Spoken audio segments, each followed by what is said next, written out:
Okay, we're just now here at the 500. It's about 7:20 in the morning. Sun's coming up over the track. Waiting on Jerry. He's in the John right now. We're fixing to go through the tunnel. I don't know if I'm going to get the garage or not. I'm sure I'm going to get run over here. There's the darn horse here. Yeah.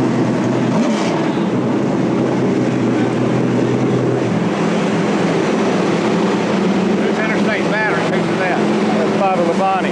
Is it? Yeah, he's the points champion last year. Yeah. There's the man's car right here.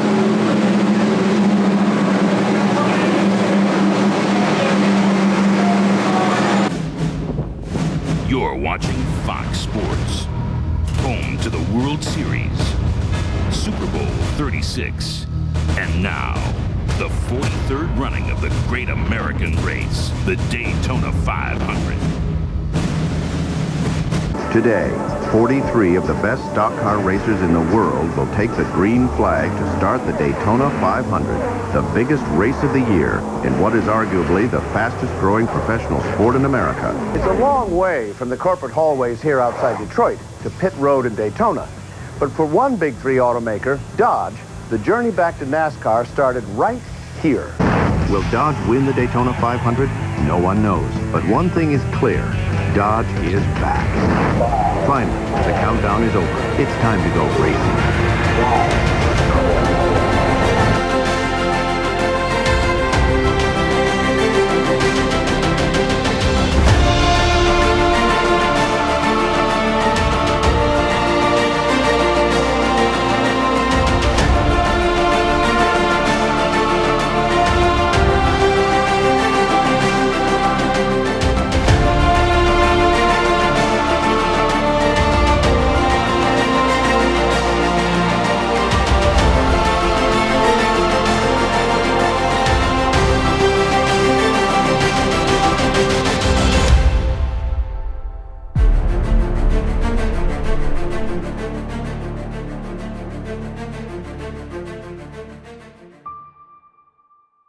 It is your moment. This is your time. And it's all about you. It's all about what you've just done. We all drive into the Victory Circle, and Victory Circle it's like heaven. I mean, it's open the gates. When they get there, they open the gates, and you drive in. And that's when everything comes into perspective. We won the race. In the sport where father faces son, today's best respect the history of the great American race. Because if one can raise his arms here in this victory lane, he can forever ride on racing's center stage. Now I think I got the crew, the team, the car, the engine combination, everything to win the Daytona 500. The thing about the Daytona 500 is you're nobody unless you've won the Daytona 500. Man and machine, power and pride, drive and thrive. Jarrett, Gordon, Burton, and of course, the Intimidator. Fox and NASCAR fly together right into the future as the world's fastest sport has arrived right here on the one and only Fox Sports. Fox's pre-race show begins with the clouds from Saturday long gone, revealing a clear and cool but windy 68-degree day. Just like Saturday, a strong headwind blows up the backstretch toward Turn 2. Fans entering the track pass through the Dodge City display across from the main gate. 3 times in the first 40 minutes of the pre-race show, Chris Myers says, "This could be the greatest Daytona 500 ever. Many people and drivers are saying it'll be the greatest Daytona 500 ever. A number of drivers saying this will be the best Daytona 500 ever." There are features on Joe Gibbs and Dale Jarrett, but Dale Earnhardt's ride with Terry Bradshaw steals the show. As promised, Bradshaw has stayed for Sunday's race, and this time will wave the green flag. Also among the celebrities in attendance is Frankie Muniz, then still the lead for Fox's sitcom Malcolm in the Middle. The first drivers he meets are Ken Schrader. Yeah, how you doing? Good to see you. So where you got watching from today? Well, he's going to be in the pace car. We'll talk to your pit. And then we're going to your pit. Super. And Dale Earnhardt. Watch out. 7 Winston Cup championships. I was actually a little nervous to meet him, but he was really nice. I'm not up front early. I got front, I'll grab you a little bit. Take you around. He was really cool. He's like, "Oh, I love your show." And I was like, "Oh, thanks." And I told him good luck. Enjoy it, though. Good luck. Thanks, Tim. Earnhardt has a filming of his own to prepare for. On this morning, his PR team is in final negotiations with the DMV of West Virginia to shoot a 30-second spot about NASCAR-themed license plates. Earnhardt comes into this, his 23rd Daytona 500, without a single win in any of the week's preliminary events. The last time that happened was in 1989, when Darrell Waltrip scored his only Daytona 500 victory. Today, Darrell will of course be in the booth. It's the first 500 without him in the field since 1972. There is word earlier in the week that President George W. Bush, inaugurated the previous month, will also come to the track. While he won't attend the 500 for another 3 years, another future president is in the paddock. Jeff Gordon receiving good luck from Donald Trump. Jeff, can we talk to you real quick? One of my few it was a very nice one. Thank you. The best. Glad to have you here. In the garage, 10 teams have changed engines. This includes 4 of the 5 Roush teams, excluding Mark Martin. At PPI, Andy Houston gets a new engine from Robert Yates. After Jeff Gordon's engine failure in Happy Hour, the Hendrick crew couldn't decide which of 3 engines to use until 6 o'clock on race morning. Rusty Wallace also changes engines, switching to a brand new piece with 0 miles on it that the team believes will just barely make 500 miles. During Speed Weeks, Rusty, teammate Jeremy Mayfield, and technical partner Robert Presley have gone through a combined 9 engines between them, and the race is still to be run. Toward the end of the pre-race show, the commentators make their picks for who will win the race. Last time television tried to pick a winner in a major race here in Florida last November, that was an unmitigated disaster. I'm not going to play this Too close to call? This is too close to call. Come on now, come on. That is shaky. No guts, no glory. This is the first time I've ever seen this event when it's too close to call. Jeff Hammond is the only one selecting the driver starting in 19th. You might say I'm sucking up. I don't care. But I'm going with the other Waltrip. I'm going with number 15, Mikey Waltrip. I'm telling you right now, I like what I've seen so far from him. I think he's got his head screwed on right. I know he's motivated. And believe me, he's got a man who can motivate you, and in his owner, Dale Earnhardt. I like Michael Waltrip. Right, even Darrell didn't pick his own brother. Fans also have their favorites. Warren Burton, that's right. Woo! Dale Jarrett. We're getting ready. Dale Earnhardt, Jr. Dale Jarrett's going to win the 500. With that, Mike Joy leads into the main broadcast. 43 common men will fire their engines and become capable of performing uncommon deeds. They'll race these cars at 190 miles an hour, closer together than we dared apart.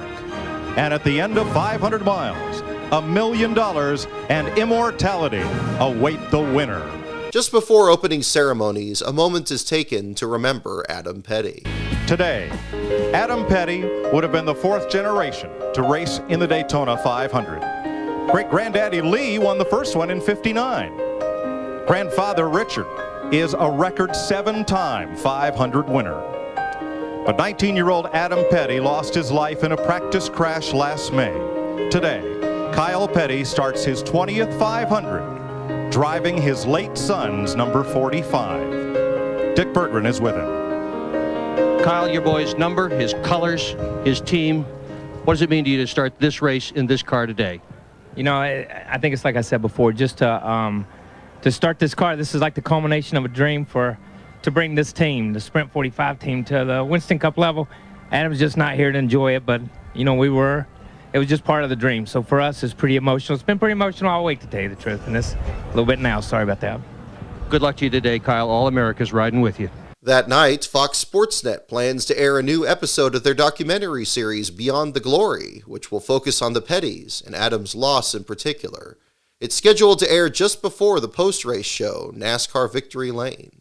1 year ago, Steve, Dale Earnhardt less than confident with the current rules package to win his second Daytona 500, but he won the last plate race of 2000, and Dale looking very strong during Speed Weeks. Can you win your second 500 today? Well, we got a good shot at it, got a good race car. Wasn't really excited about the car yesterday afternoon, the last practice, but the car, it come around. I think it's going to be okay. We got a good engine in it, but a little wind today, a little exciting. I think it's going to be some exciting racing. Going to see something you probably hadn't ever seen on Fox. The 7-time champ rolls off 7th today. Jeannie? In a radio interview with MRN, Earnhardt predicts this aero package will make the cars less stable at Daytona than they were in Talladega. Well, I don't think the cars are stable here as they were at Talladega with this roof package. The cars are more dancy around in the middle in the 3-wide racing, and it's a little hairier, a lot hairier than it was at Talladega. Can anybody come from as far back as you did at Talladega and win here with 5 or 10 laps to go? Well, it's always possible, but I think it's going to be tougher now. Stevie Waltrip, Darrell's wife, is late arriving at Earnhardt's car. He's already behind the wheel. Continuing a long-standing tradition she shares with her husband, she gives Earnhardt a strip of tape with a Bible verse. She's chosen Proverbs 18, verse 10. The Lord's name is a strong tower. The righteous will run into it and be safe. Earnhardt sticks this verse to his dashboard. As he had every year since the first Daytona 500 in 1959, the Reverend Hal Marchman performs the invocation. Almighty God, we pause today with all of this excitement in this beautiful setting with all of the champions and with all of your people gathered here, but we wanted to pause to give thanks that you're our God and we're your people, and may your blessings abide with us all this day. Shalom and amen. With the boy band craze still in full effect, the group O-Town performs the national anthem. Oh, say does that star-spangled banner yet wave o'er the land of the free and the home of the brave, brave, brave.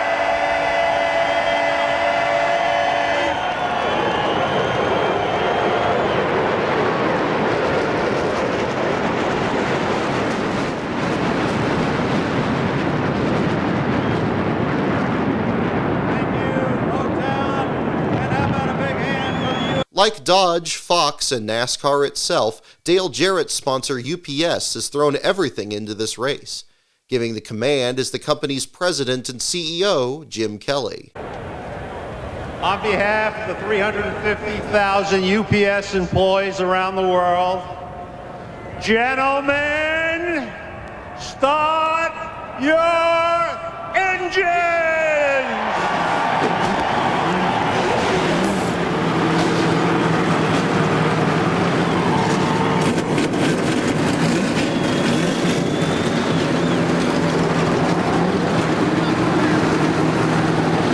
Further up pit road, Frankie Muniz has taken off the Ken Schrader jacket, climbed into the pace car, or in this case, pace vehicle. Pontiac, which traditionally brings out their latest car, has this time brought out a new Aztek. As the field of 43 pull onto the track, Fox presents yet another update to their starting grid package, again sponsored by UPS.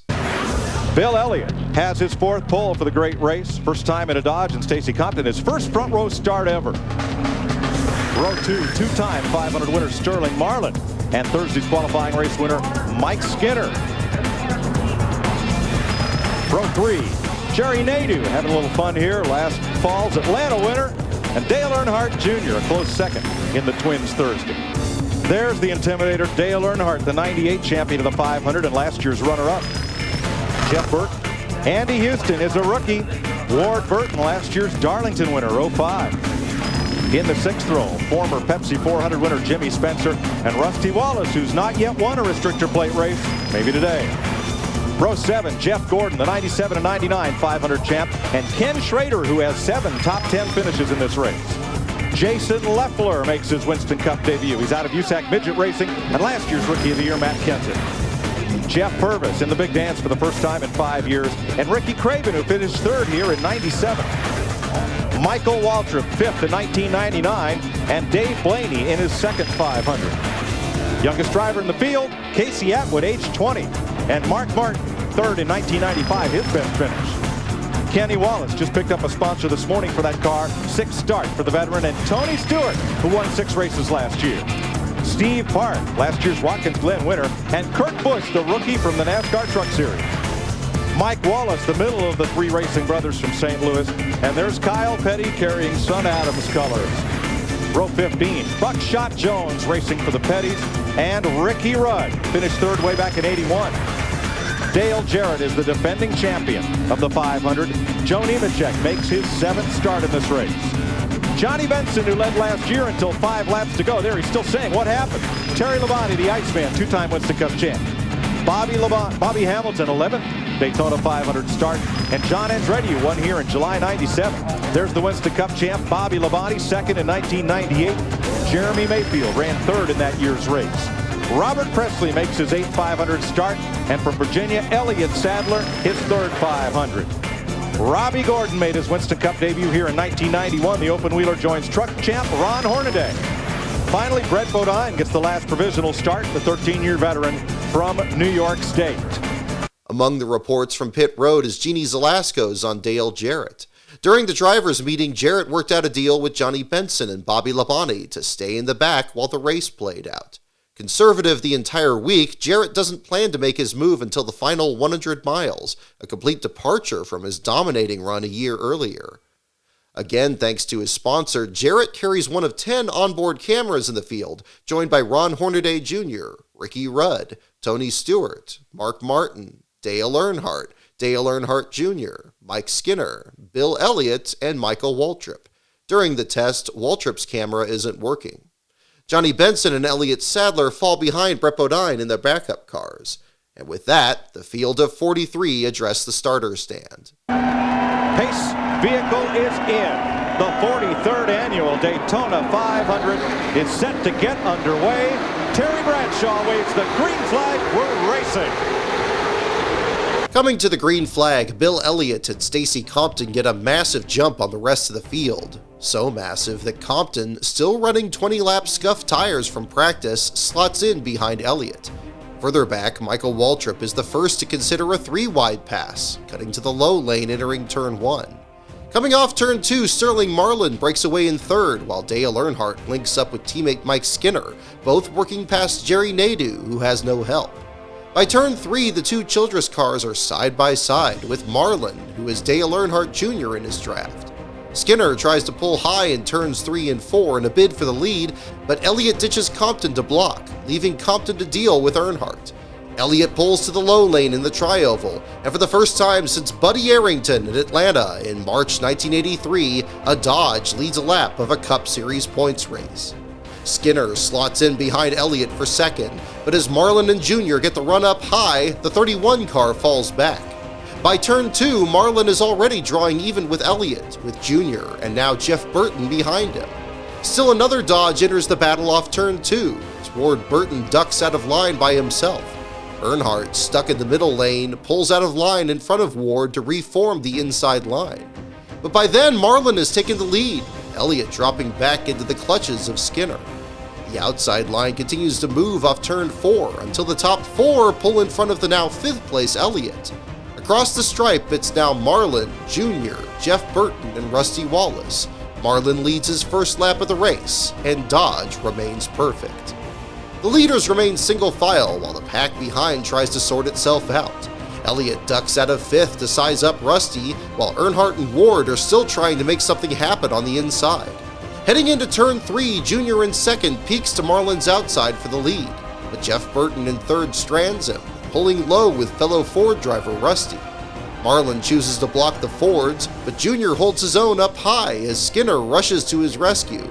Jeff Burton's draft pushes Marlin back to the lead off turn 4 with Rusty, Elliott, and Compton behind. To the outside, a much longer line is formed, which includes Andy Houston, Ken Schrader, Matt Kenseth, Dave Blaney, Mark Martin, Tony Stewart, and Kurt Busch. Marlin remains out front to start lap 4, when Jeff Burton clears Jr. for 2nd on the approach to turn 1. Rusty tries to follow through, but to his outside, Skinner is nearly on Jr.'s rear bumper. Down the backstretch, Rusty peeks out of 3rd, but 4th place Elliott is now under attack from the duo of Earnhardt and Ward. Compton is trapped in the middle lane and falling back, just as Jr.'s high lane pushes the Budweiser Chevrolet into the lead. Behind Jr., Skinner now challenges Marlin for 2nd, and Jeff Burton is looking to Marlin's inside off turn 4. Marlin again blocks the Fords, while Earnhardt and Ward are now passing Elliott. Elliott pulls to the middle, and the Goodrich car is now 4th on the inside line. The result is the first lap Junior has led in a Cup points race at Daytona. Back into turn 1 and Marlin's Dodge takes off. He's got another big run to the inside, entering the corner so fast that he's left Jeff Burton in his wake. All by himself, Marlin is neck and neck with Junior on the backstretch as Elliott's Dodge falls back in the middle lane, where John Andretti and Jason Leffler run nose to tail. Marlin pulls back into the lead through turns 3 and 4 with Junior close behind, Jeff Burton now leading the inside line. Behind Jeff is Rusty, and behind Rusty is Earnhardt, leading Ward, Jerry Nadeau, Jeff Gordon, and Ricky Craven. Earnhardt's line tries to get past Jeff, but they can't clear him. On lap 6, Jeff Burton makes a wrong move into turn 3 and is stuck in the middle. This allows Rusty to move into second and pull up on Marlin. At the stripe, the outside line breaks up. Junior starts to fall back with only Mike Skinner, Andy Houston, and Ken Schrader behind him. Heading into turn 1, Rusty gets a run on Marlin, but can't quite clear him. Just behind him, Earnhardt has moved into third off turn 2 and slots in behind the Miller Lite Ford. Coming off turn 4, the Hendrick duo of Nadeau and Gordon have linked up, and they now pull ahead of Earnhardt for third place. Nadeau, Gordon, and Craven have pulled up in front of Junior's trailing line and are now towing him back to the front. Marlin blocks another run by Rusty into turn 3, and the field now forms into 2 long lines, neither able to get away from the other. On lap 9, coming off turn 2, Earnhardt peaks under Rusty for second, with Ward still behind him, his own Dodge ready to make a move. Rusty then moves to the middle, which allows Earnhardt to make a move for second as Nadeau's outside line begins pulling on Marlin for the lead. Nadeau gets a half car length on Marlin, who now has to contend with Earnhardt and Ward ducking out from behind him. But Marlin blocks Earnhardt, and with help from the number 3, defends his lead from Nadeau. The next time by, Jeff Burton, fourth on the inside line, pulls into the middle with Skinner and Ron Hornaday Jr. behind him. In just 10 laps, Hornaday's Pontiac, repaired from Thursday's crash, has now climbed to 10th after starting 42nd on the grid. Skinner ditches Jeff to follow Ward, again causing Jeff to fall back out of the top 10 down the backstretch. Back from commercial on lap 13, and Marlin is still in command, but now over Ward Burton, whose Dodge appears to be just as fast. Ward passed Earnhardt for second, but the 3 car is hanging with them, breaking away from the 2 wide pack behind, which includes pole sitter Elliott in 18th. The next lap, Skinner gets a run on Earnhardt for third and pulls to his outside. Marlin and Ward pull up to block his advance. By the exit of turn 4, Hornaday has climbed all the way up to third and is even closing on the 2 leading Dodges. Ward has to pull up to block. Marlin slowly follows to keep up their draft. In so doing, both leave open the bottom lane for Skinner and Earnhardt to re-enter the battle, challenging 4th place Nadeau to their outside. Off turn 2, Ward cuts low on Marlin in a bid for the lead, but Hornaday doesn't follow and makes a bid for second. Marlin, Hornaday, and Ward run single file across the stripe to start the 16th lap, with Nadeau still trying to close on the outside line with Jeff Gordon right behind. The next time into turn 1, Jeff Burton still looks racy, pulling from 6th and flirting with the apron on the approach to the corner. Hornaday holds him off, and the Sitco Ford gets back in line. Earnhardt and Skinner now pull in front of Nadeau on the outside line, leaving Hornaday to lead the inside. By turn 3, Jeff Burton tries another move on Hornaday, and this time gets drafting help. Hornaday falls back in the middle lane. Coming off turn 4, Skinner leaves Earnhardt to slot into third behind Ward on the inside. Earnhardt and Nadeau stay high, but Jeff Gordon pulls low behind Skinner. Meanwhile, at the back of the pack, Jarrett, Benson, and Bobby Labonte have followed through on their plan to stay in the back, joining the trailing cars of Buckshot Jones and Brett Bodine. Not far ahead of them, the rest of the field remains locked in one massive pack. Coming off turn 4 to complete lap 18, Earnhardt is about to take third from Skinner, bringing Nadeau with him. This allows Marlin and Ward to pull away again on the inside. Between the 2 Dodges, Marlin's is clearly superior, and entering turn 3, he opens up a couple car lengths on the Caterpillar car. Even so, it's not until lap 20 that Skinner latches onto Ward. Marlin and Ward pull low in turns 3 and 4, giving Nadeau a chance at cutting under Earnhardt for 4th place. Entering turn 1 on lap 21, Ward goes to the outside of Marlin for the lead, with Skinner and Earnhardt joining the outside line behind. But Nadeau, still committed to the bottom, helps Marlin. The 2 Dodges remain in a stalemate until Skinner finally nudges Ward past at the stripe, but Marlin is simply too fast down low. Further back, Michael Waltrip is running 35th and is yet to contend. Back from commercial on lap 25, Marlin now leads Earnhardt, who bumps Skinner out of the way entering turn 3. But none of the leaders seem to lose much ground. Skinner is now behind Ward, who leads the inside line. Jeff Gordon takes over the 3rd spot, while up front, Earnhardt sizes up Marlin down the backstretch, looking high and low. Marlin continues to lead over Earnhardt and even pulls out to a big lead through turns 1 and 2. But this is a mistake. On the racetrack did before. That could pay big dividends when this thing gets down to the end. Look at Earnhardt. Right down to the apron to take the lead. With Jeff Gordon pushing him in the 24 car and Dale Earnhardt Jr. in the red car, the 8 car pushing with him. Darrell, he was down there in the Bermuda Triangle for a while. I'll tell you one thing. I've been out there when there were 2 Earnhardts here, and I've been out there long before now when I thought there was more than 1 Earnhardt on the track. I can tell you that. Coming to the stripe, Earnhardt leads for the first time as Marlin slots into 4th behind Junior, Skinner, and Ward, leading the 2 lanes behind him. Earnhardt and Gordon pull low into turn 1, while Junior and Marlin go high. Earnhardt comes up to block Junior down the backstretch, but Junior and Marlin nearly split Earnhardt into turn 3. Earnhardt holds off Marlin, and Junior now falls back toward Jeff Burton. The lead draft now includes Mike Wallace and Jeremy Mayfield, 27th and 38th at the green flag. But before they reach the stripe, there's trouble in the back. Something happened to that. It's Rusty Wallace in the 2 car, I Terry LeBron in the 5. I think he's got a right front down. He's trying to get to pit road. And he will without incident. We will stay green. Locking up the right front. First pit stop of the day, unscheduled for Rusty Wallace. Right front tire, flat. Steve Burns. And Rusty Wallace off pit road. Smoke coming from the right front of that number 2 car.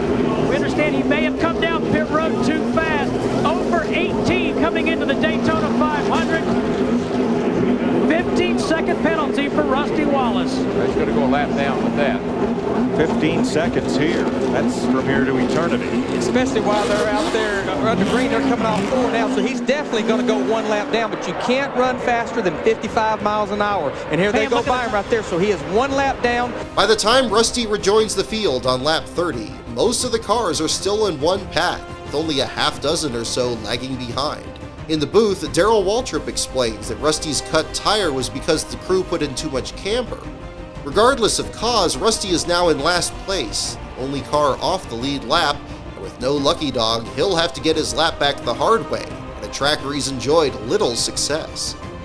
Back up front, it's still Earnhardt in the lead over Ward, but Nadeau is still determined to make the outside lane work, leading Jeff Gordon and Marlin.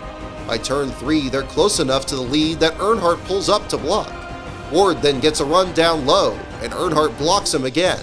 Earnhardt now leads Ward, Skinner, and Hornaday, with a closing Mike Wallace now racing Nadeau for the 5th spot. On lap 33, Skinner cuts out of line in 3rd, but Hornaday again won't be a team player. He doesn't follow, and again runs up on 2nd place Ward. Back from commercial on lap 36, there's now a 5-car breakaway up front, with Earnhardt leading Ward, Skinner, Nadeau, then suddenly 2 of the rookies, Casey Atwood and Andy Houston. Ward now tries to get a run on Earnhardt, but no one helps him, and he slips back to 5th off turn 4. Andy Houston's rearview mirror is now filled by Marlin, who has Mike Wallace behind. Mike takes a peek, thinking about helping Ward in the high lane, but stays committed to the inside. It's lap 38, and while a few new names find their way toward the front, pole sitter Elliott is now 42nd, the last car on the lead lap. Between turns 3 and 4, Skinner pulls to Earnhardt's outside, returning the favor from Talladega the previous fall, and with Nadeau's help completes the pass on his teammate for the lead.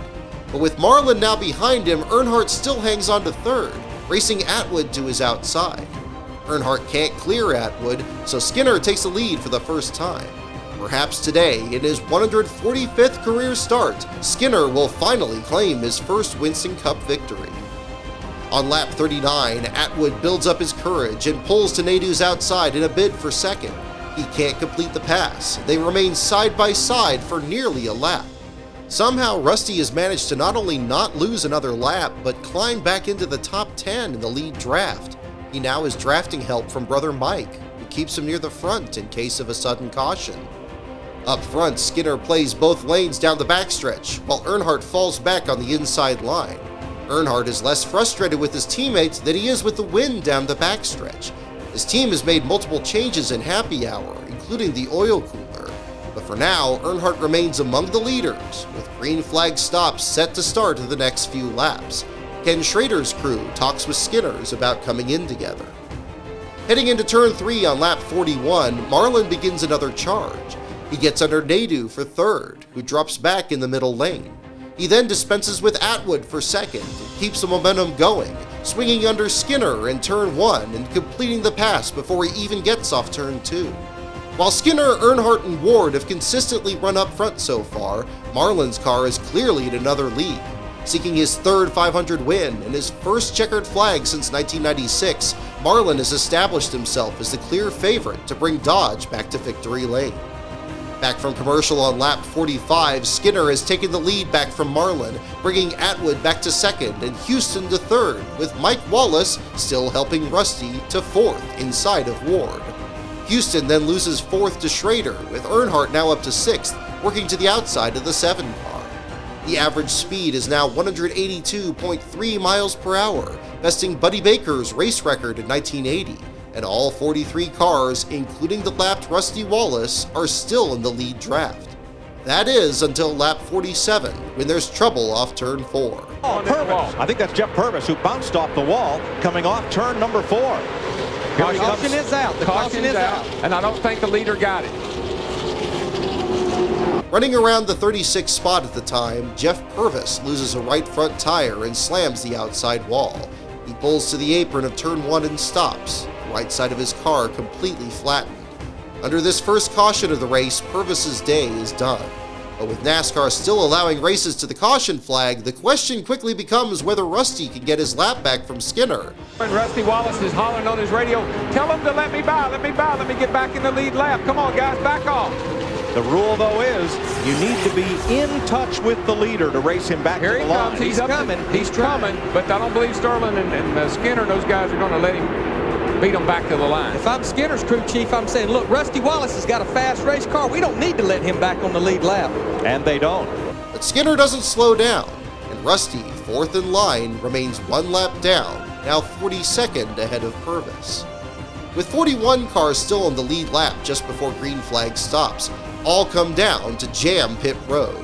As they enter, Andy Houston tries to pull to Earnhardt's outside. Earnhardt challenges the rookie, only to accidentally run in the back of Ken Schrader's Pontiac. The impact caves in Schrader's rear bumper and buckles the nose of Earnhardt's car enough to bow the edges of the hood. Just like in 1991, struck an errant seagull in the opening laps, Earnhardt has a damaged car with most of the race still left to be run. Larry Mack can't help but reminisce. But now Dale Earnhardt wouldn't know how to drive a car if it didn't have the front end beat in on it. That's exactly right. Skinner comes in to address a slight loose condition, while Jeff and Ward Burton say they're tight. Jarrett only takes 2 tires, but is still determined to hang in the back. Bobby Labonte needs major adjustments, the crew removing spring rubbers from his Pontiac. The luckless Mayfield is tagged for speeding off pit road. Steve Park slides through his pit box and has to be pushed back. Also being pushed back is Jimmy Spencer, who has much bigger problems. The rear end has failed, and the crew now pushes him behind the wall for repairs. Rusty pits alone, and now climbs to 41st place. Coming back from commercial on lap 51, Earnhardt isn't the only driver with damage. Terry Labonte's crew is patching together the nose of the Kellogg Chevrolet. Not only was Labonte too close to Rusty Wallace when he cut down a tire, but he was directly behind Jeff Purvis when he hit the wall. There's also reports that Sterling Marlin has punched a hole in the nose of his fast Dodge. The crew is fabricating a 4x8-inch piece of sheet metal they're going to bolt onto the nose on their next stop. The race restarts on lap 53 with Rusty, the only lap car still running, starting to the inside of a single-file 40-car freight train led by Ward Burton. Rusty manages to pull in front of Ward entering turn 1, while Skinner races Andy Houston side-by-side for second. Earnhardt and Jeff Gordon catch Skinner into turn 2, leaving Houston with no help. The first crank it up of the race comes the next time by, as both Skinner and Jeff Burton try to take the lead from Ward. Well, right now we're going to let you enjoy some pure American NASCAR horsepower. Let the pictures tell the story, and if you're one of the millions of NASCAR fans with surround sound, here's your chance to crank it up.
Jeff winds up in the middle lane, giving Rusty another lane to protect off turn 4.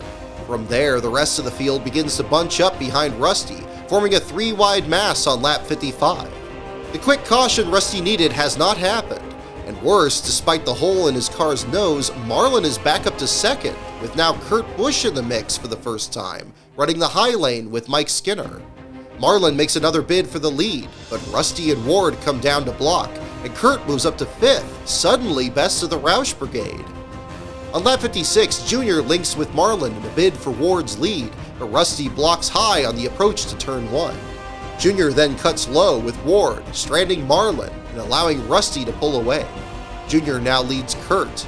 Both get in front of Marlin in the high lane to try and get past Ward, but Rusty blocks Ward on the inside, allowing Junior to pull back into the lead, the 12th lead change of the race on lap 57. Ward battles back into turn 3.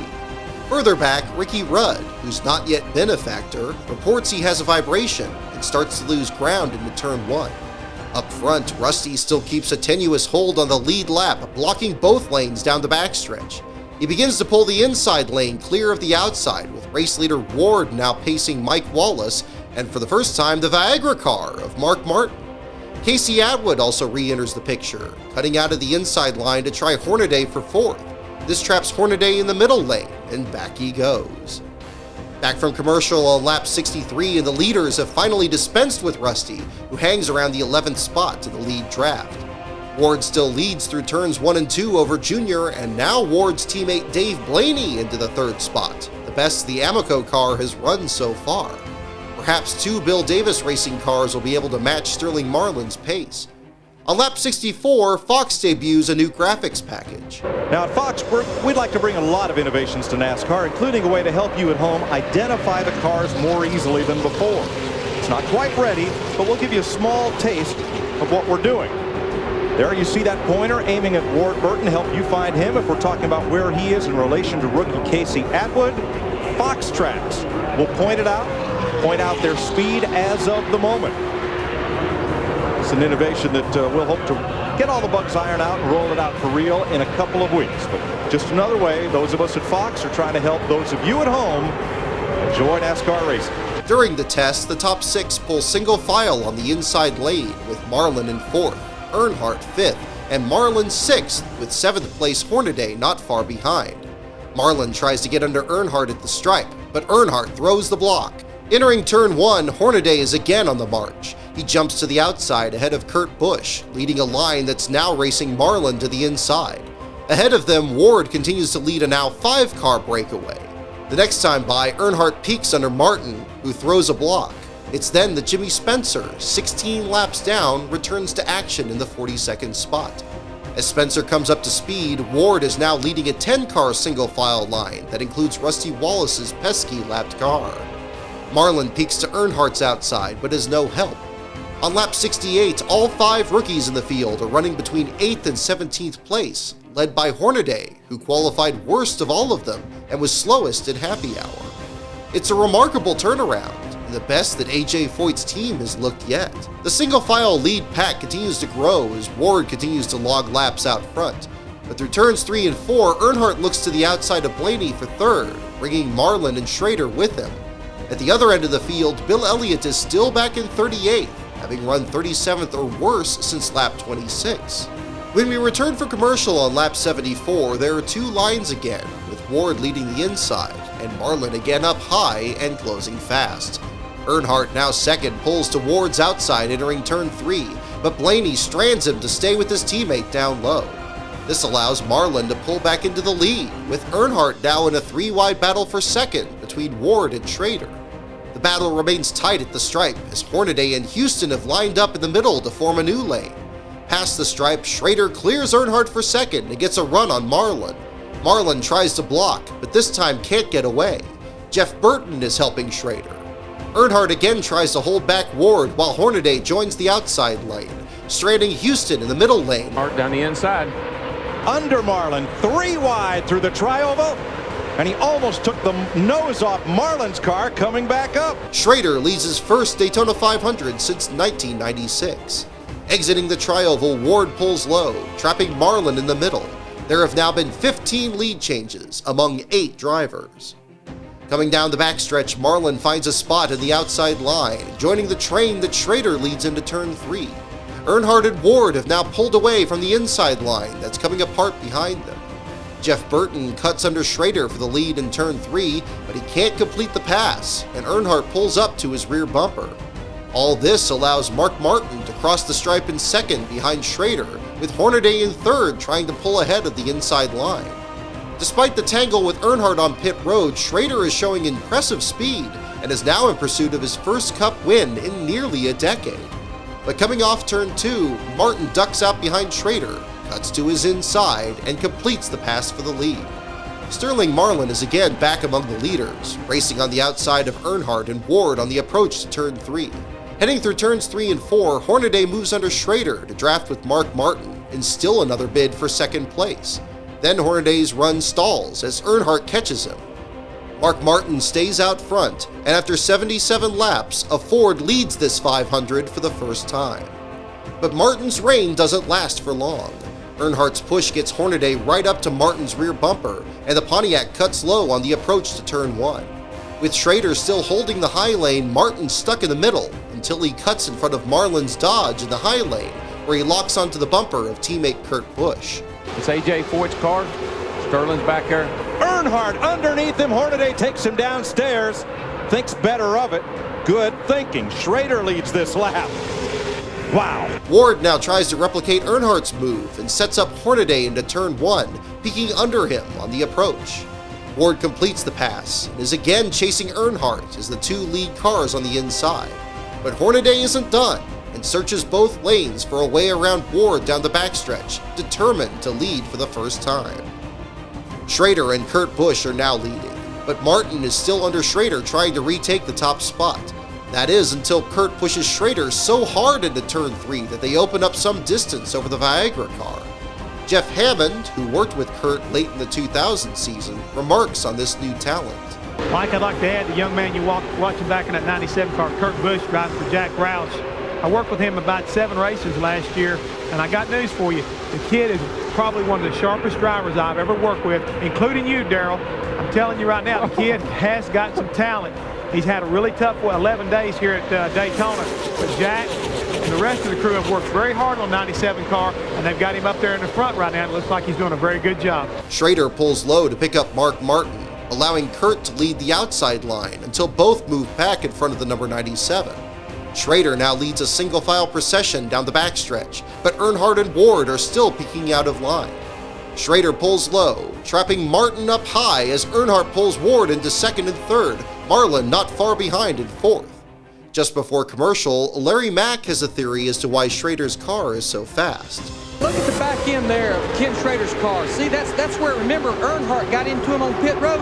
And Darrell, what I've seen with these race cars, sometimes that rear bumper being a little higher, that thing will go through there because that rear bumper's not hanging down catching that air. Bobby Allison he and Gary Nelson dropped their bumper off here in 1981 or 2 off of their Buick and picked up a ton of speed, dropped it off in the race. They had it rigged up to fall off. Now, Gary said that wasn't on purpose. That it got knocked off. Exactly. The broadcast returns on lap 86, with Hornaday once again up to second, this time behind Ward and ahead of Marlin and Jeff Burton. Coming off turn 4, Earnhardt is stuck in a side-by-side battle with Kurt Busch. People question that call, but I want you to look where that cat is and how he got Whoa! Did you see Earnhardt bounce off Kurt Busch there off turn 4? Yeah, and Earnhardt stuck his hand out the window too as they come off turn 4. Oh boy, that's the lamb and the lion going at it right there. Earnhardt, just think how well he can drive with one hand. There it is. There it is. Kurt, you're number 1. Over the next lap, Kurt can't clear Earnhardt to his outside. The lap after, Marlin is on the outside, pulling up on second place Hornaday. Terry Labonte's terrible day continues. He makes an unscheduled stop for right side tires, but no additional repairs to his battered nose. Prior to that, Labonte had been drafting with Buckshot Jones. Now Buckshot's behind Labonte by open track, trying desperately to catch him before he's lapped. Heading into turn 3, Marlin is back to third, passing Earnhardt on the inside. Hornaday is told by his crew to stay locked on to Ward.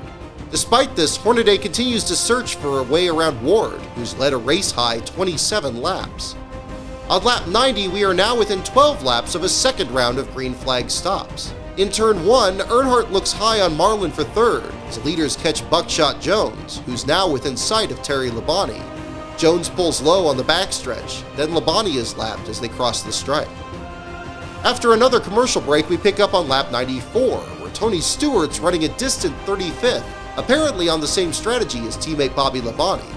Marlin's back out front with Ward booted to the high lane off turn 4, letting Schrader and Skinner pull into the next 2 spots. Hornaday's been shaken out to 14th. Skinner looks under Schrader for second off turn 4 with Ward Burton behind him in 4th and Jeff Gordon further back up to 7th. Marlin leads Skinner across the stripe with Schrader in 3rd, but Ward's sizing up Schrader on the inside. Schrader drops back until Jeff Burton catches him. At this moment, there have been 20 lead changes among 9 drivers, with 38 of the 43 starters still on the lead lap. At the stripe, Marlin, Skinner, and Ward have now pulled ahead of 4th place Earnhardt, while further back, Kyle Petty has picked up 7 positions in the last 10 laps, clocking in laps faster than the leader.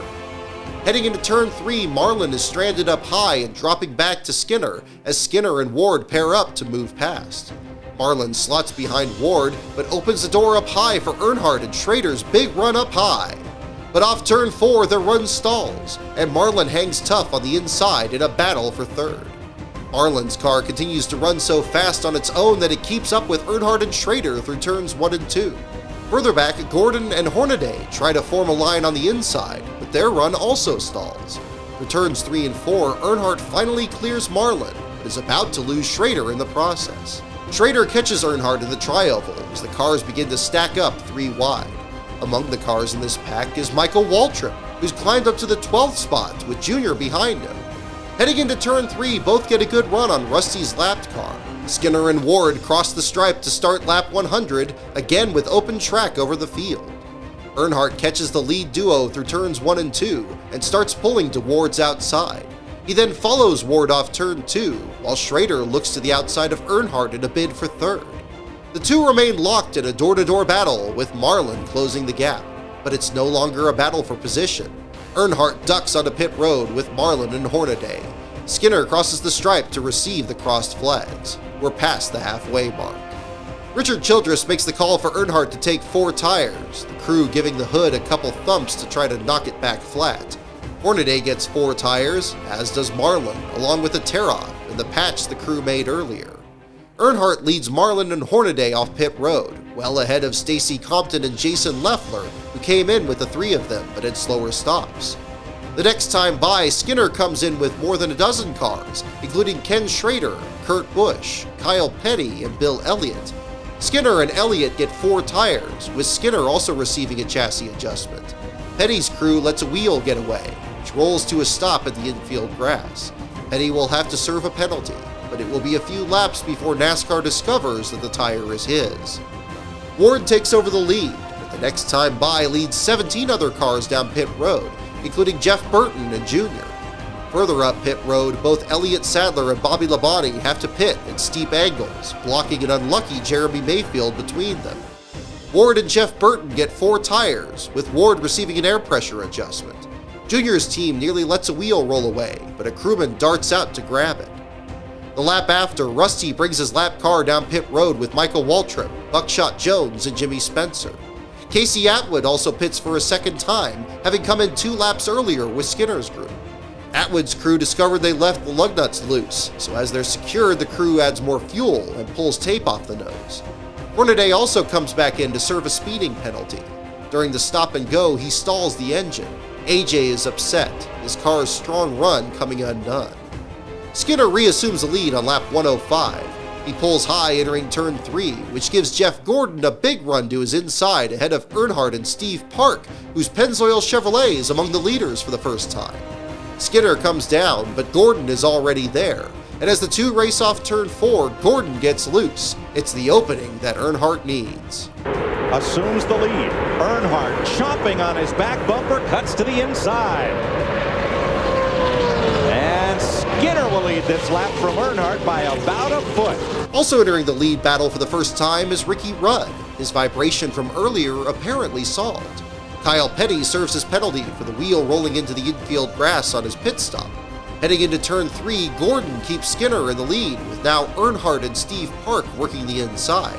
The leaders lap Atwood, who had been stranded after his unscheduled stop for the loose lug nuts.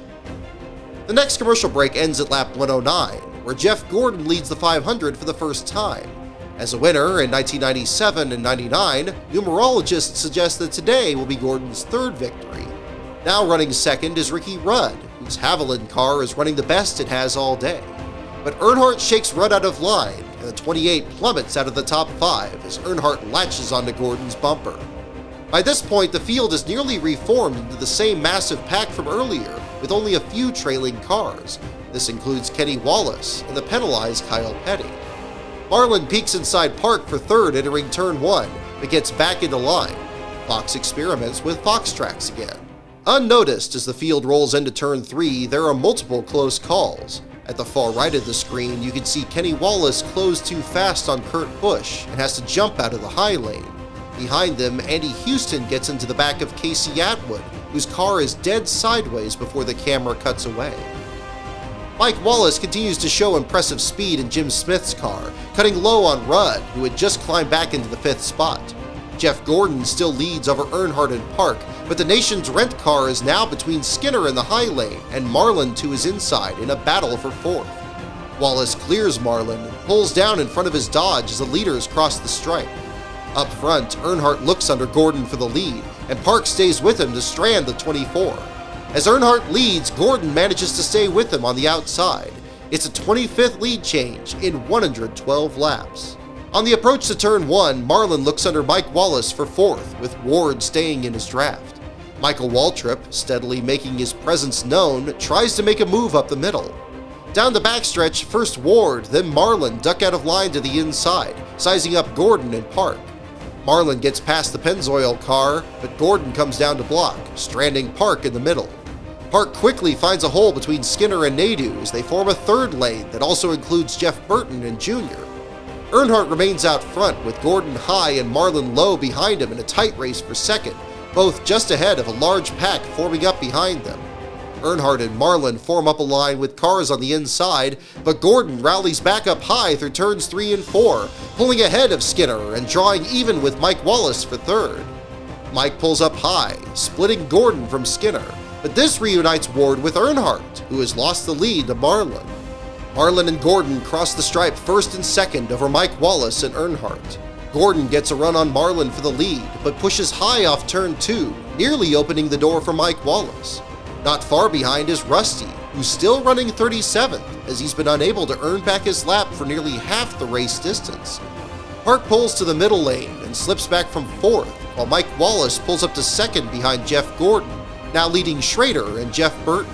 Back from commercial, it's now lap 121, and Skinner reassumes the lead over Jeff Gordon and now Jr. There are 80 laps to go, and Tony Stewart is sick of running in the back. He's already climbed to 18th in the middle lane, with Earnhardt following him through. There have now been 11 leaders in this race, 4 away from the race record of 15.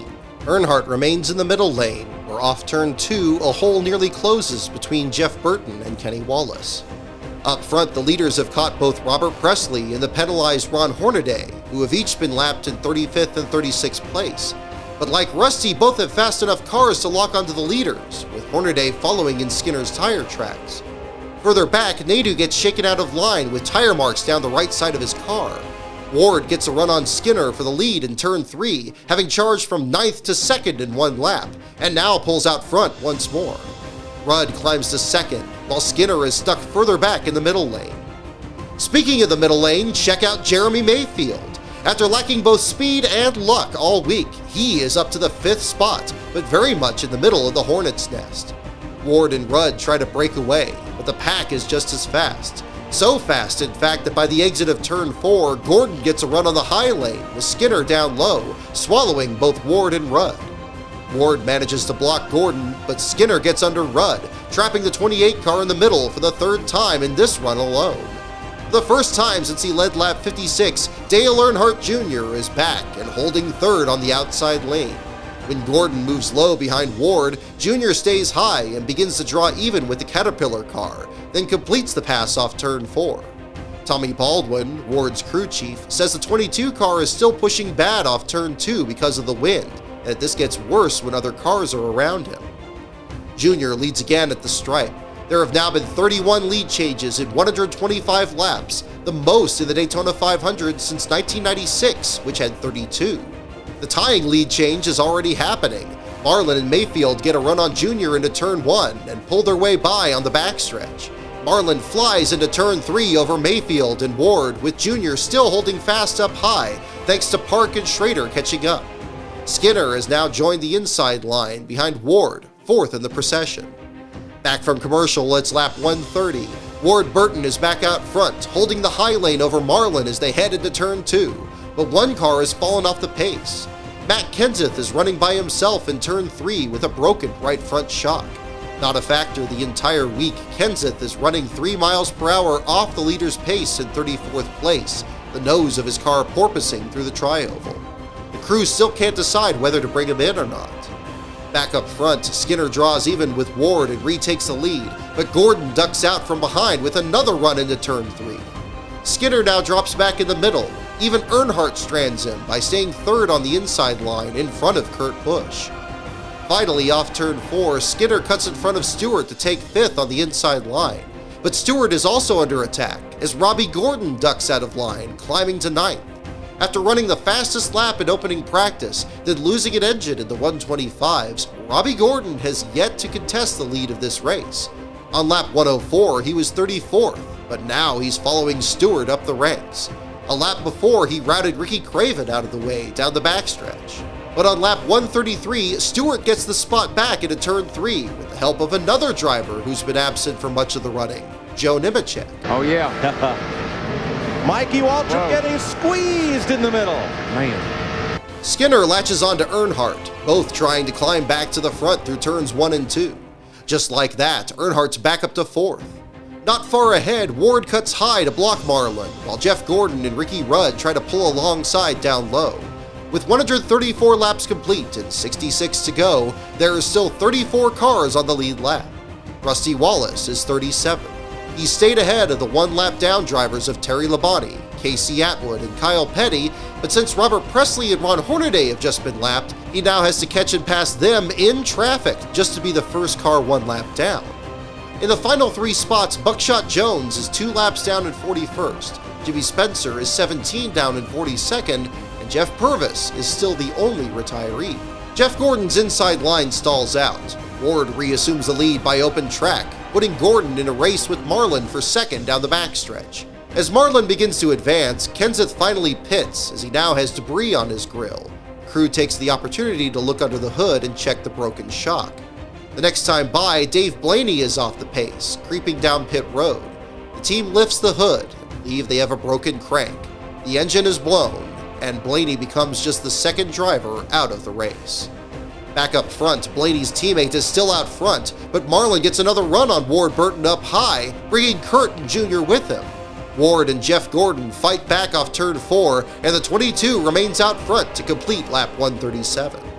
The broadcast comes back for commercial on lap 141, where green flag pit stops are beginning. If the race stays green, these may be the last stops of the race. Mike Wallace comes in first, followed by the damaged Terry Labonte. Ward and Marlin race side by side as they put Mike a lap down. Kurt ponders an even higher line than the 2 Dodges, who lap Terry Labonte again off turn 2. As Earnhardt peeks out further back, Ken Squire is awed by the racing. Years I've watched this race, here we are, 140 laps, 350 miles into this event, and they're running record speeds out here, but I have never seen them run this fast and double wide this long. This is a remarkable race and so beautifully driven. Marlin, Ward, and Jeff Gordon pull away as Kurt slots in front of Earnhardt for 4th. This leaves Jr. and Earnhardt in a side-by-side battle for 5th, Jr. leading Steve Park and Earnhardt over Skinner. Down the backstretch, Ward outmaneuvers Marlin for the lead, stranding the Silver Bullet on the outside and bringing Jeff Gordon to 2nd, Kurt Busch to 3rd. Mike Joy reminds the viewers that Roush picked Kurt to drive this car instead of Greg Biffle because he was impressed with how Kurt reads a racetrack. Before the next commercial break, we see a replay of another close call. Man, Tony Stewart just about spun Dale Earnhardt out. You heard Tony have to back completely out of the throttle. He jumped out of it. He had a run on Dale. Wasn't quite enough room. During the commercials, there's another one. He gets a run down on the inside there. Gordo doesn't want to let him go, but... I'm going. Look, did you see him work that wheel? He was a busy man in there. Man, oh man. Look through the windshield. Watch his hands right here. Run 190 mile an hour coming through here. Yeah, this isn't like bumping in the parking lot. We pick up the live action on lap 149 with Ward now leading Marlin at the head of a 6-car pack. During the next Crank It Up segment, Michael Waltrip leads the outside line. The next time by, Marlin, Schrader, and Earnhardt come in for what may be their last stops of the race, bringing with them Brett Bodine, Johnny Benson, and Jason Leffler. The patch on Marlin's nose is removed, then reattached.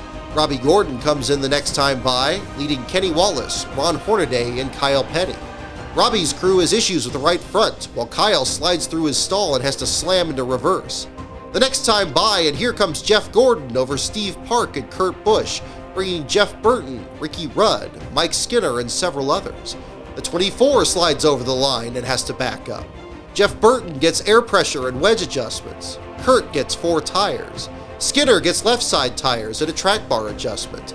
Skinner shoves in the clutch, but his car won't go. Mike Skinner cannot get it refired. Trouble for Mike Skinner. The winner of Thursday's 125-miler is blown up. No, he broke a drive shaft or something. Broke a drive shaft, axle, or stripped the axle plate or something, and they're going to push him behind the wall. With that, one of the fastest cars in the field, one that led 24 laps, is pushed back to the garage. Mike Skinner's first win will have to come another day.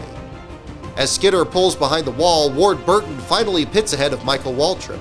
After running loose in turn 2, Ward's now concerned about his car getting tight in the same corner and calls for an air pressure adjustment to offset this. Nadu gets a 4-tire stop. Only now on lap 153 does Bobby Labonte lead the race for the first time. There have been 39 lead changes, the most in the Daytona 500 in the last 18 years. When Labonte pits, Dale Jarrett, who dominated the 2000 running, finally leads the race, just before the race's final 100 miles. At last, Jarrett will have a chance to see what his car can do. But in the glare through the tri-oval, he doesn't see a car slow in front of him. The two make contact, shoving in the nose of Jarrett's Ford.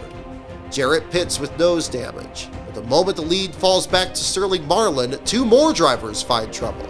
Spinning across the racetrack is rookie Kurt Busch. Can he keep it down in the grass? Bill Elliott dives to pit road to avoid him. And Kurt Busch will slide to a stop. Caution is out. A lot of smoke also down at turn 1 from one car that may have gotten rear-ended back there. Well, that smoke abates. Look at Busch after that wild slide. Second caution of the day. After battling among the leaders for the entire previous run, Kurt Busch makes a rookie mistake off turn 4, crossing the nose of Joe Nemechek. With 43 laps to go, and under only the second caution of the day, both Kurt and Nemechek come down pit road, the only 2 drivers involved. The 2 other drivers are celebrating. In a gamble to get their laps back, both Rusty Wallace and Robert Presley stayed out longer than anyone else. The gamble has paid off. For the first time since his cut tire on lap 28, Rusty Wallace is back on the lead lap. 2 other drivers find misfortune. Under this same caution, Ricky Craven, who is fast all week, is pushed behind the wall with a mechanical issue. Casey Atwood is sidelined with a broken shock mount. Coming to the lap 163 restart, Larry McReynolds is talking with Dale Earnhardt's crew chief Kevin Hamlin. I know there hadn't been a lot of strategy having to pit about every 50 laps. I'm not going to ask you, can you win this thing? That's like trying to predict the weather. But what has Dale said about that thing all day? He hasn't said a whole lot of anything, Larry. To tell you the truth, he said that earlier in the day that the wind down in turns 1 and 2 was a little bit hairy if he got caught into the middle, but said he had his hands full doing that. Other than that, the Jim Goodyear and Service Plus Monte Carlo has run pretty decent all day. You know, he bashed in the nose a little bit coming into pits there. That first stop running in the back of Schrader when they all did a brake check. So that, arrow-wise, that's hurt us maybe just a little bit, but all in all, I think it's been a pretty spectacular race so far without many incidents. And, you know, Daytona is the world's greatest race, and I think they've even somehow made it better. All right, Kevin, I'll let you go back to business. Sterling Marlin, our leaders on pit road to the flat tires. We go back racing. In another stunning development, race leader Sterling Marlin, in the fastest car of the day, has punctured the left front tire, handing the lead to Junior and Earnhardt. Down the backstretch, Junior makes quick work of Hornaday, who took the green as the final driver on the lead lap. Earnhardt, Park, and Schrader are hot on his heels. Coming off turn 4, Brett Bodine pulls to the inside, the nose of his car damaged in an earlier incident. The restart is ragged, fracturing the field into 3 separate packs. Stranded in the last of these are Bobby Labonte and Dale Jarrett. On lap 164, Ward Burton jumps out of line to zip past Park, who's been shaken out. As Ward takes over the 5th spot, Schrader looks for a way around Earnhardt as Junior stays out front. Jeff Gordon links behind Ward on the inside line, giving Ward a huge run on Earnhardt, who blocks Ward's approach to turn 1. Earnhardt himself gets a run on Junior and moves high to pull up on Schrader, but this opens the door for Ward to challenge Earnhardt for second. Heading through turn 3, Michael Waltrip reappears in the middle lane between Gordon and Jeff Burton, challenging for 6th with Park, Martin, and suddenly Bill Elliott behind him. Up the middle. Hey, we hadn't talked about Uncle Mike all day, and there he is. Come on, buddy. Give me a chance to talk about you. Getting a little bit of help from Steve Park, his teammate, and Steve goes back behind Gordon, going to the bottom side, 3 wide through the tri-oval. They're racing like it's the last lap, and there's still 35 to go. During these few laps, the 3rd pack catches the 2nd, and down the backstretch, both groups catch the 1st, forming a group of 28 lead lap cars.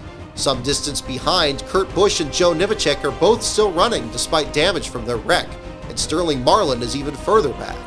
On lap 167, Schrader gets under Earnhardt for 2nd in turn 1, but finds himself trapped in the middle when Waltrip draws his inside line down the backstretch.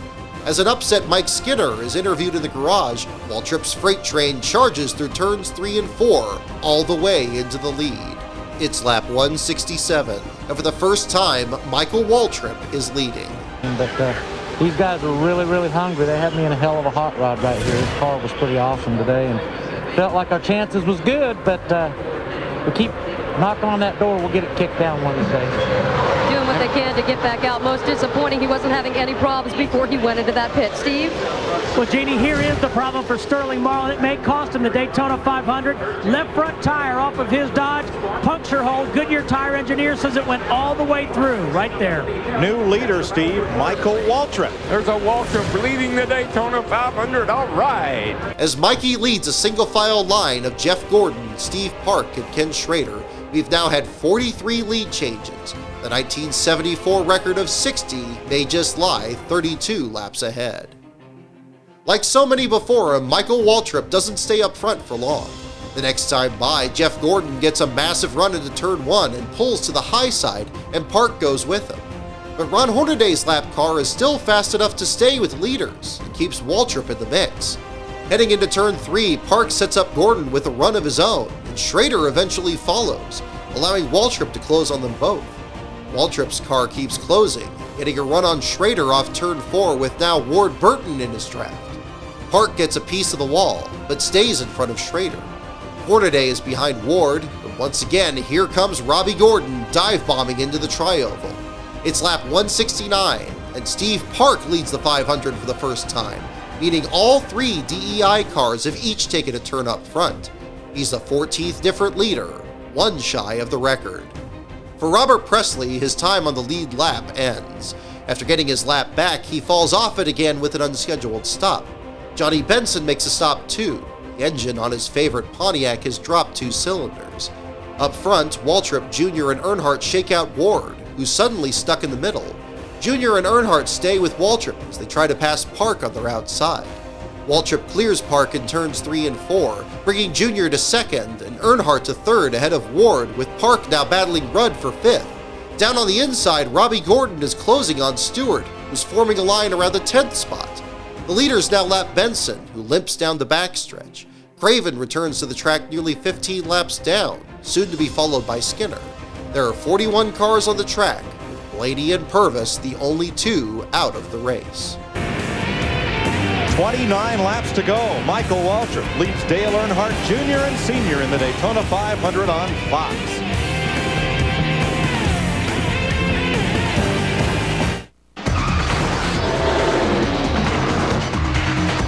Make your move, Tony. Got it, Joe. In less than 30 laps, one of the most competitive speed weeks in history will be complete. Up to this point, it's also been one of the safest. The biggest wreck in terms of car count came on lap 4 of the Truck Series race, when 8 trucks collided in turn 1. 2 cars slid upside down in the Goodies Dash race. Tony Raines caught air in Saturday's 300-miler. The only injury has been to Ron Cox in the ARCA race, and even he was able to climb from his car without assistance. Of all the series to run at Daytona this year, the Winston Cup Series has employed the most aggressive aerodynamic package, creating the closest and most competitive racing of the entire week. But after 2 qualifying races, multiple practice sessions, and a caution-free Budweiser shootout, there have been many close calls, but no incidents involving more than 2 cars. Not a single crash in practice. Only 2 teams sent to backup cars, both from incidents in separate qualifying races. On lap 174, Michael Waltrip continues to lead over Junior, but Dale Earnhardt has been shaken out of 3rd back to 7th. Flying past are Tony Stewart and Robbie Gordon, who have clawed their way up to 3rd and 4th in a tight battle with Ward Burton. But off turn 2, these 3 cars come together. Perhaps Ward breaks loose as the crew went too far to offset his tight condition off the second corner. Perhaps the blame is on Stewart, who on Thursday spun off this same turn all by himself. Or maybe it's Robbie, of whom the media has been skeptical all week, given his history of aggressive driving. Whether any or none of these are true, the result is the same. Welcome back to Daytona. It's the big one, gang. It's the big one. It's what we've all been fearing. This kind of racing is going to happen. A horrible crash on the back straightaway that began when Tony Stewart got turned sideways against the backstretch wall number 20. It's a devastating wreck. As Michael Waltrip leads Junior and Earnhardt to a stop in turn 1, only a few limp their way down pit road. Jason Leffler, the big surprise from race 1 of the 125s, with a hood plastered over his windshield. Robbie Gordon, his car painstakingly designed at Morgan McClure, with every corner shoved in. Kenny Wallace won't replicate the success of Johnny Benson a year earlier, the left front corner of his white Pontiac destroyed. Jeff Burton has damage to the nose of his Ford, while teammate Mark Martin has barely enough of a car left to make it to pit road. Dale Jarrett has tried to avoid wrecks all week, only to find trouble each time. For the second time in this race alone, the nose of his car is destroyed. When the wreck unfolds, Rusty Wallace, who just got his lap back, slides through the grass as the entire inside line collapses. He now has heavy damage behind the right front wheel. On their way back to the pits, John Andretti can't see past his upturned hood and collides with Jeff Gordon's wrecked car. Jerry Nadeau tries to follow them, but his car stops short of pit entrance as the red flag comes out. 5 other cars remain stranded on the backstretch, too damaged to continue. Next to rookie Andy Houston sits Steve Park, who seconds earlier had taken the lead for the first time all day. Now all he can do is pound the roof in frustration. Ward Burton's car, one of the fastest of the day and leader of a race-high 53 laps, is now a crumpled heap. But the biggest concern is the once airborne Tony Stewart, whose roll cage has come down on the driver's side. He and teammate Bobby Labonte were running at opposite ends of the field when the wreck unfolded. Like Jarrett, Labonte has lagged in the back all day, only to be swept up in the crash. Though both led laps during the stops, neither ever contended for the win. For Labonte, none of this matters. When he checks on Stewart, his teammate is unconscious. After 90 tense seconds, Stewart wakes up, and Labonte asks him who the president is. Stewart answers and tells crews not to cut the roof off his car. Gibbs, an unfortunate afternoon, but the good news is both your drivers are okay, but they're both inside the care center. Actually, Tony went to the other hospital. They took him straight to the other hospital, and they said he was complaining of his shoulder. They wanted to do x-rays on it, but and it looks like Bobby's okay. I think Bobby's in there and sitting up. Donna's in there with him, so looks like our 2 guys came out of it. I'm worried about Tony because I want to try and get over to the hospital and see what he's complaining about, something about his shoulder. All right, we'll let you go. Thanks. Stewart is transported to Halifax Medical Center with what's described as a mild concussion. He receives a CT scan of his head and neck, then an X-ray of his left shoulder, and will still be in the hospital as the checkered flag falls. The scans will come back negative, and He'll return to Charlotte that night. In all, 19 drivers are involved. 6 are out immediately. Bobby Labonte, John Andretti, Andy Houston, Robbie Gordon, Tony Stewart, and Ward Burton. Gradually, each climb from their cars on the backstretch. Jerry Nadeau and Mark Martin also climb out on pit road, but along with Steve Park's team, theirs will attempt repairs. All other than Stewart are checked and released from the infield care center, and some are interviewed. I just hope everybody else is okay. I was on the bottom, started to get a little tight. Tony got up underneath Ward. They seemed to slow down. I don't know if they touched or not. I got at the back of Ward. Then they started side by side. And it's unfortunate. All of us had pretty good cars at that point. But, the fans got their money's worth today. That's all I can say. It was lap after lap after lap. And after that last restart there with all those cars just bunched together like that, it just, it was an accident looking for a place to happen. I think everybody was just trying to get in position, to have a good shot at winning that thing there at the end. And somebody cut somebody off. It looked like about 5 rows up, and track was just blocked. I jumped into brakes, threw my hand up, got run into in the back, and pushed me into a couple guys, and everybody was just spinning everywhere. So, it was pretty wild, but we'll just go try to get them next weekend in Rockingham. It's unfortunate, something like that's going to happen with these rules. It's great racing, it's exciting. There's a lot of passing, a lot of lead changes, but one little mistake, and that's what's going to happen, and it's just inevitable. But everybody did a great job all day long. It was incredible racing, and I got shuffled back there a little bit and was just trying to work my way back up through there, and doing things that I didn't want to do. So I'm sure there's other guys that may have done the same thing. And when I went underneath Tony, I guess, and he was upside down. You went under him?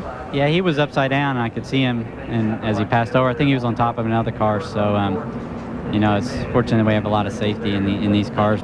We all get runs on each other with the aero package out there. We hit big holes, and I had a big run on the guys in front of me, but I was going to stay in line.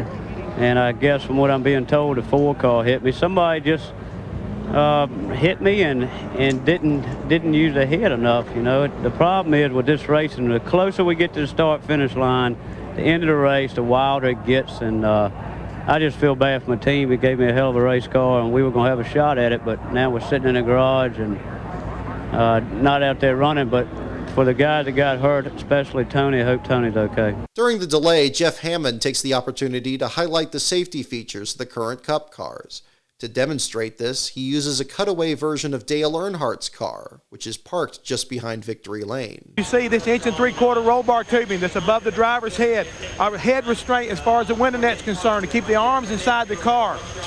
You can't say enough about the integrity and the safety that NASCAR builds into what they feel like is the most safe race car right now in the world, I'd have to say. And after what you just witnessed on the back straightaway, I think a lot of you folks would have to agree with us that they do an exceptional job of learning what it takes to keep a driver safe so they can walk away from such a horrendous accident.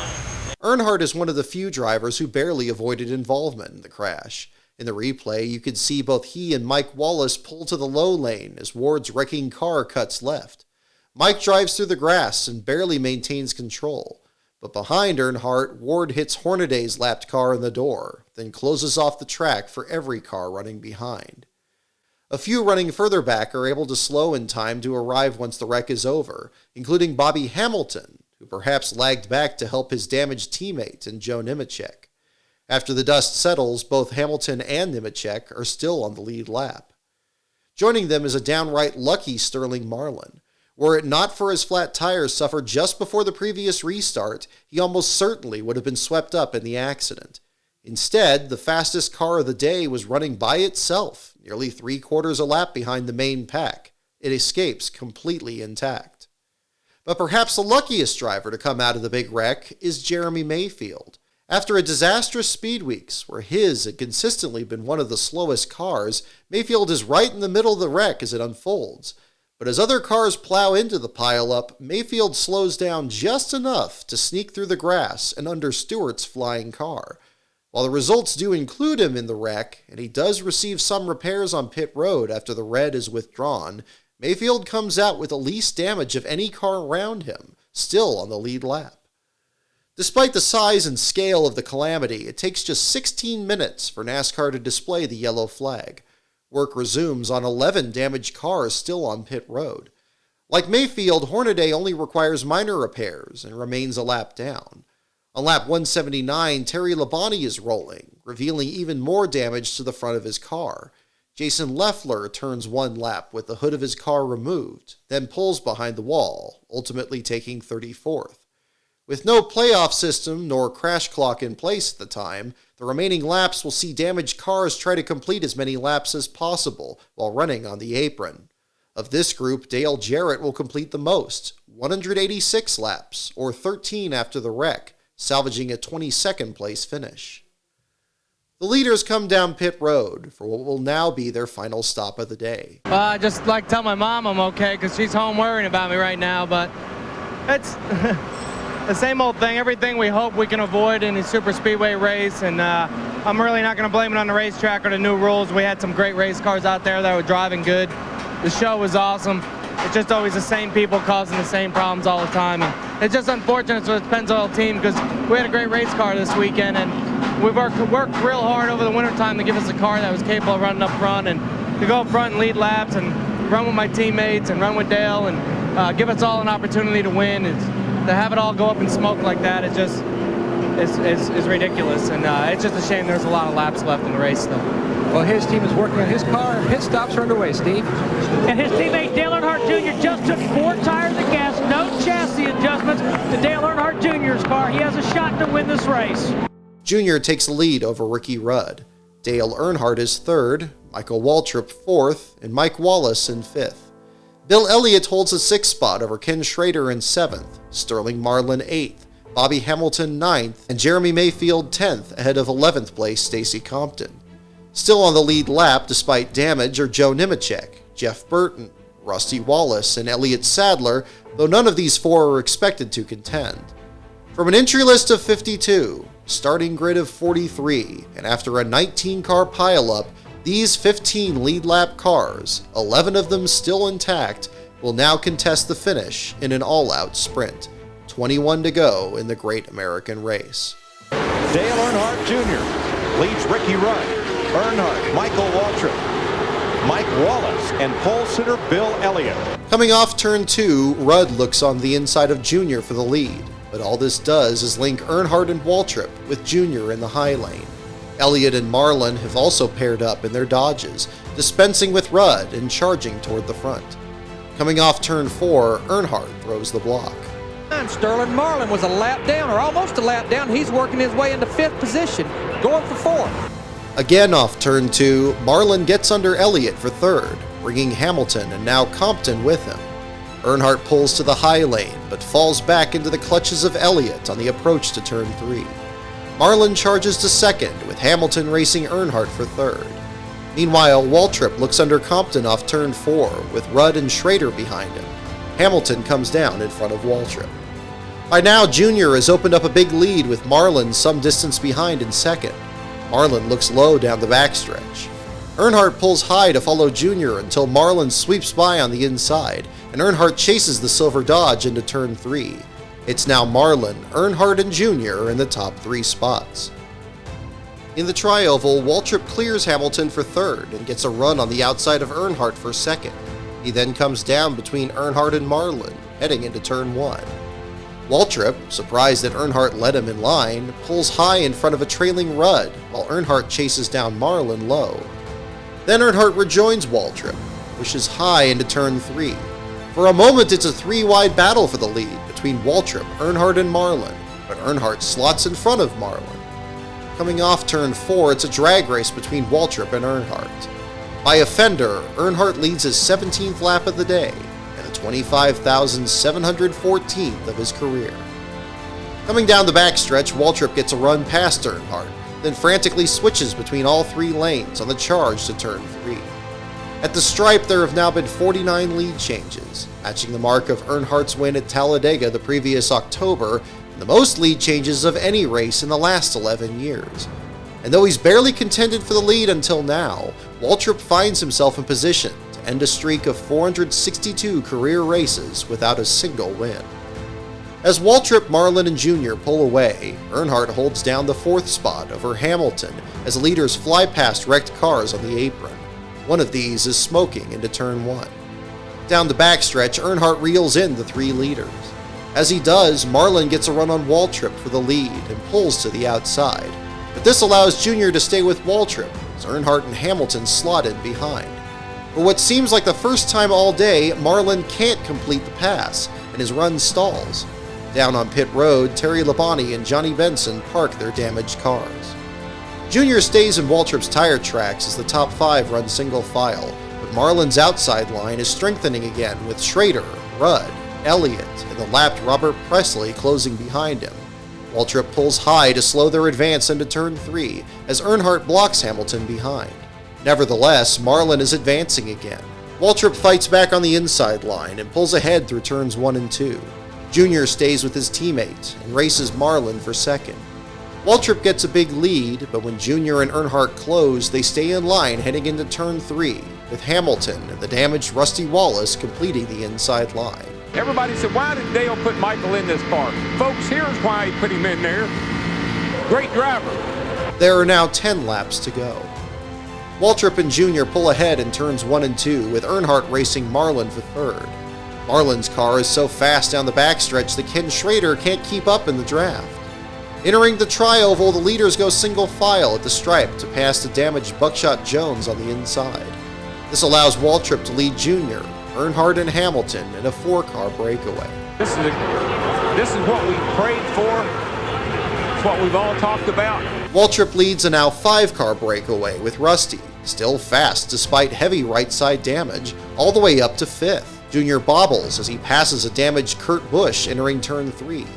Coming off turn 4, it's now a 7-car breakaway, with Mike Wallace drafting his older brother in 6th ahead of Mayfield in 7th, Marlin behind Mayfield in 8th.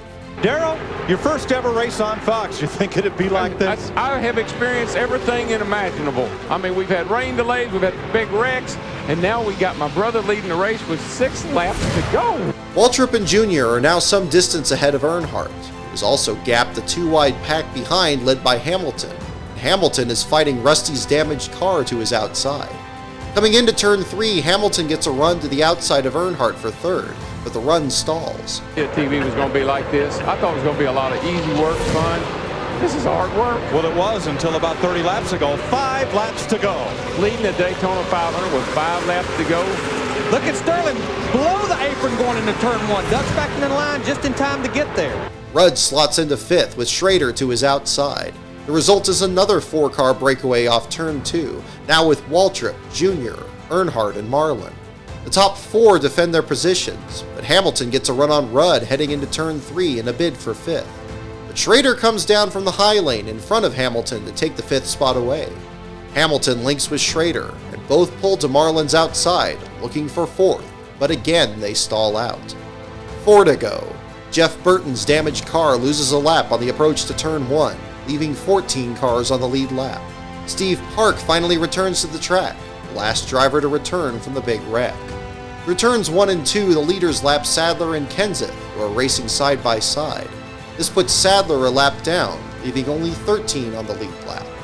Off turn 4, Schrader gets another run on Marlin's outside for 4th, but Marlin looks low on Earnhardt for 3rd. Pulled out right at the end. Whoa! Look at Earnhardt. Sterling got into Earnhardt.